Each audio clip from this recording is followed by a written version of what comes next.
Dans cette vidéo, nous allons voir comment il peut être utile de définir son profil. Dans une précédente vidéo, je vous ai parlé des différentes méthodes pour définir son profil et aujourd'hui, nous allons voir pourquoi c'est nécessaire de connaître son profil pour pouvoir ensuite soit apprendre, soit transmettre ses connaissances ou développer sa communication avec les autres. À tout de suite. Quelle est l'utilité de définir son profil en T? Alors, c'est ce que nous allons voir avec tout d'abord l'objectif, ensuite comment éviter de perdre du temps, se poser les bonnes questions, avoir les compétences nécessaires pour ces projets, passer à l'action et on terminera par une petite conclusion.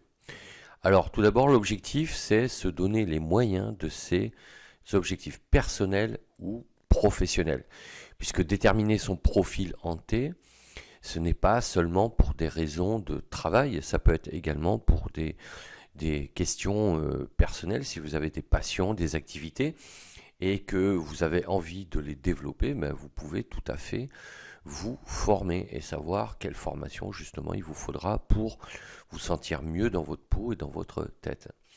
Alors, l'objectif, une fois que vous l'avez bien déterminé, il faut éviter de perdre du temps. Pourquoi? Parce que l'absence de compétences fait que vous allez vous poser des questions. Et si vous vous posez des questions, c'est que vous n'avez pas les réponses. Et si vous n'avez pas les réponses, vous ne pourrez pas réaliser vos nouveaux projets. Ensuite, comment faire? Par où commencer? Puisque absence de compétences égale questionnement. Compétence égale réponse. Alors, si vous vous posez toutes ces questions, comment je vais faire, je ne sais pas par où commencer, c'est pour cette raison qu'il faut lister les compétences que vous avez. Parce que quand vous avez des compétences, vous maîtrisez, vous savez faire. Et quand vous savez faire, vous avez les réponses automatiquement. Alors, avoir les compétences nécessaires pour ces projets, ça veut dire qu'il va falloir évaluer les besoins en compétences. Et ensuite, il va falloir évaluer le coût pour acquérir ces compétences. Et ensuite, il faudra pouvoir évaluer le temps, la durée que cela vous prendra. Donc il faut lister ces besoins de compétences, chiffrer ce que ça représente en termes d'investissement, en sachant que je préfère utiliser le terme investissement, puisque lorsqu'on se forme, on investit sur soi, ce n'est pas une charge. Et ensuite, il faut bien évidemment évaluer le temps et la durée pour réaliser ces formations qui vont vous permettre de réaliser votre projet. Et puis, il faudra passer à l'action.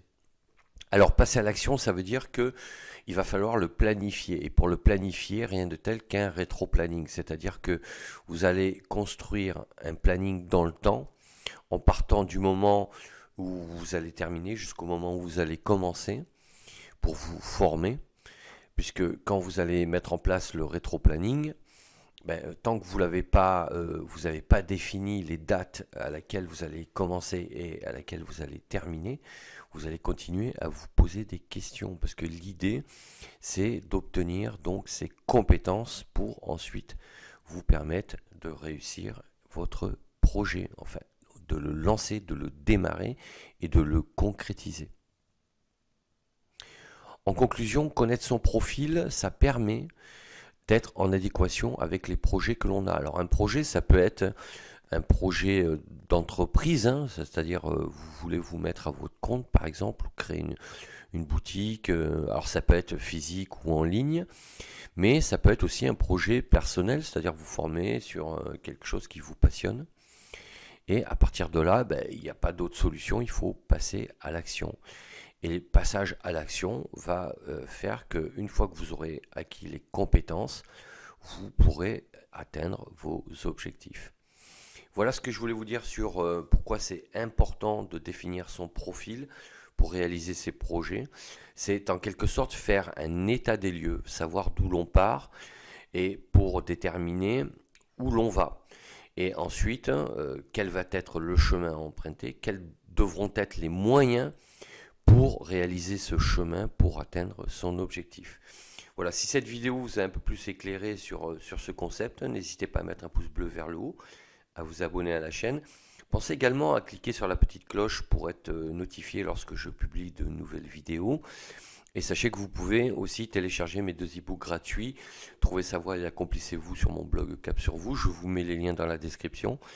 Et pour aller plus loin, je vous mets également le lien pour commander mon livre Développement personnel, les 3 piliers, que vous pouvez commander directement sur Amazon si vous le souhaitez. Je vous dis à bientôt pour d'autres sujets. D'ici là, portez-vous bien. Ciao, ciao.